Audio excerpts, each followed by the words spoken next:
This is National Native News. I'm Antonia Gonzalez. While dozens of tribal colleges and universities, or TCUs, are facing funding cuts that could shut them down, a new report highlights some of the economic impacts generated from tens of thousands of alumni. It's meant to show the positive return on investments for students, taxpayers, and society. KJZZ's Gabriel Pietrorazio has details. The study was commissioned by the nonprofit American Indian Higher Education Consortium. It found that over 40,000 former students added nearly $4 billion to the U.S. economy between 2022 and 2023. That data was gathered from the 35 higher education institutions. The TCUs are a direct expression of sovereignty over our education systems that drive job creation in our local economies, that are land and community based, and that are also grounded in Native culture and traditions. Anna Wake Rose is Cherokee and the nonprofit's president and CEO. Democratic Congresswoman Melanie Stansbury, whose state is home to 3 TCUs, is hopeful for stable Biden-era funding. As we're headed into the last 2 weeks before the end of the fiscal year, the White House and Republicans have yet to produce a viable budget. So we anticipate that the cuts that were proposed in Trump's budget are not going to go through because of the continuing resolution. I'm Gabriel Pietrorazio.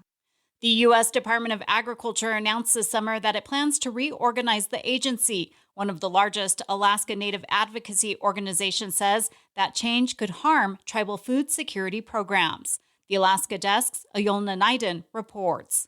The U.S. Secretary of Agriculture, Brooke Rollins, announced in July a plan to reorganize the department, citing the need to decrease spending and bureaucracy.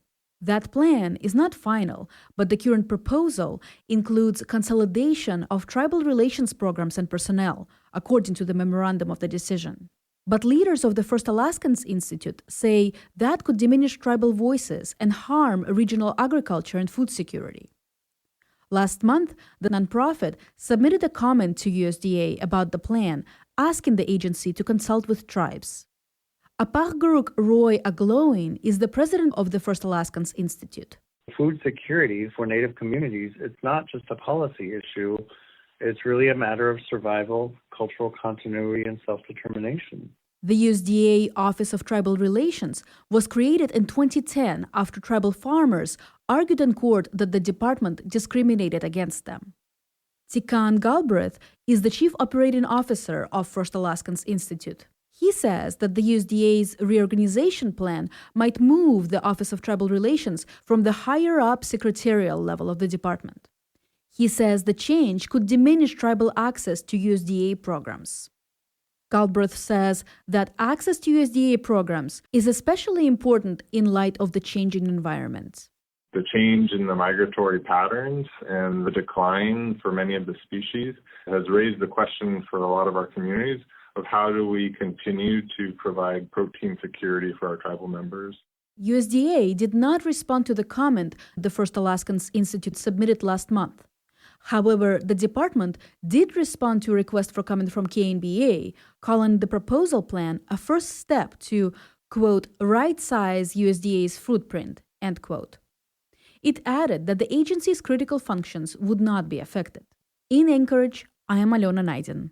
And I'm Antonia Gonzalez.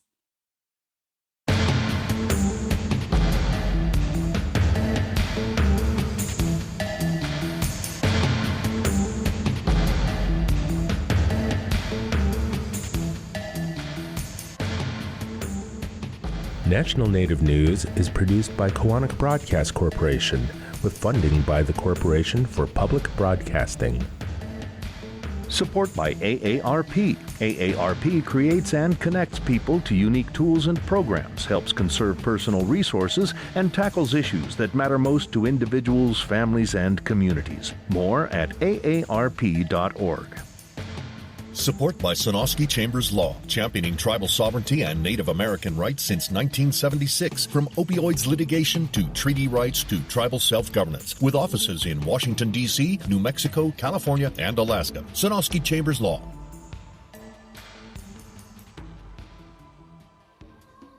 Native Voice One, the Native American Radio Network.